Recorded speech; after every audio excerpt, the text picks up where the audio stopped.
to the cost of living for all of us with Marco Forgione, Director General of the Institute of Export and International Trade. Marco, thank you for being with us on LBC News. Are we feeling the pain in the UK yet? Well, we're starting to see it already with the petrol prices going up, and we're seeing it already with the beginnings of some inflationary pressure on some key ingredients, components, commodities that were due to transit through the Middle East. And we're certainly seeing it as a result of the impact on the markets, which have an impact on everyone, either through their pensions or their investments. So yes, we're seeing it now, but if this carries on, I'm afraid it's going to get worse. Let's just take those things one by one. Let's talk about petrol prices. Is there any need after a few days for petrol at the pump to be going up? Because the government was only suggesting a couple of days ago that actually maybe that was petrol companies trying to benefit from the situation and thinking, oh, people will think it's because of the Middle East, we'll put the price up a bit. I think the reality is that the price pressure on the energy market flows through as to what those companies need to buy their next deliveries at, which has to be reflected. And when there's a global market that is so unstable and so uncertain, that very quickly feeds through to the prices at the pumps. And we've seen that. What's important, though, of course, is that when this is resolved and the prices begin to reduce again, that instead of dropping like a feather, the prices need to reflect very rapidly the changing in the price point. Because that's what we often don't see. The price increase is rapid, and any kind of alleviation of prices once the pressure's off is extremely slow. Yes. Okay, the commodity, as I understand it, that is most instantly affected by this is actually the natural gas market, because there are nowhere near the kind of reserves of natural gas as there are of oil. No, and the European and the UK, we are very dependent on the LNG, liquefied natural gas, that comes from Qatar specifically, and that pretty much is now cut off to us. So that is a problem.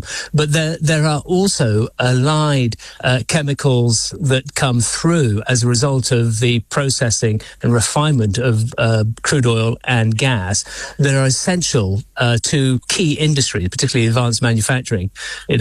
People maybe haven't spent too much time thinking about helium other than as a birthday balloon, but the helium is essential to microprocessors, advanced manufacturing, and that constrained supply feeds through into virtually every single electronics. Let me ask you about energy bills. How quickly does this situation feed into energy prices and the bills we have to pay in the UK? Well, that's feeding through. It's particularly in the commercial sector that we're seeing pressure immediately, and we've got an assessment with regards to the price cap for domestic energy due. Now, fortunately, we're through the worst of winter, but we are seeing that upward pressure, and it's important that the government makes a commitment, and we've heard the Energy Secretary this morning indicating the possibility that the government will act to protect consumers from the worst of this upward price pressure. Right. And the government can't control energy prices. They are pretty much onlookers to the whole conflict. So all they can do, presumably, is to bail people out, as has happened before, as happened in the peak of the energy crisis during the early stages of the war in Ukraine. They can use taxpayers' money to pay our energy bills for us, in part. We need to have a long-term approach to our energy independence, and that has to be a recognition of a multi-sector production capability. So we're not overly reliant on gas or other hydrocarbons, but equally that we've got a sustainable baseload of energy, which includes nuclear. So we need to move very quickly to build that resilience. And in the meantime, before we reach that diverse capacity, we've got alternative routes for those key inputs.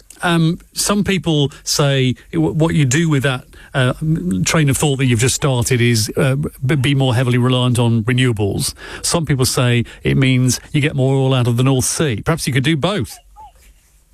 you've got to deal with the immediate, the medium term, and the long term. And the immediate, we are dependent, reliant on hydrocarbons. We need, therefore, to make sure we've got sustainable, reliable sources of the hydrocarbons we need to secure the energy production and make sure that the impact of events such as these attacks on Iran don't have such a dramatic immediate impact on the prices for consumers or indeed for businesses. And presumably the worst thing here is that no business can plan for what's going to happen because nobody knows what's going to happen. So if you knew the Strait of Hormuz was going to be closed for a period of time, then at least you could work with that. But no one's got any idea what happens next. No, and we've been through, unfortunately, 5-6 years of uncertainty and instability in the global marketplaces. It's really difficult for businesses to plan and make long-term investment decisions. And we're beginning to see that. Unfortunately, there are announcements of businesses closing within the UK economy because of the costs, particularly around energy, which are making some core businesses, core industries, uncompetitive. So I think we've got to have a really bold approach to the UK economy to make sure that we are not just encouraging businesses, but giving them a sustainable long-term investment option. Marco, thank you. Marco Forgione.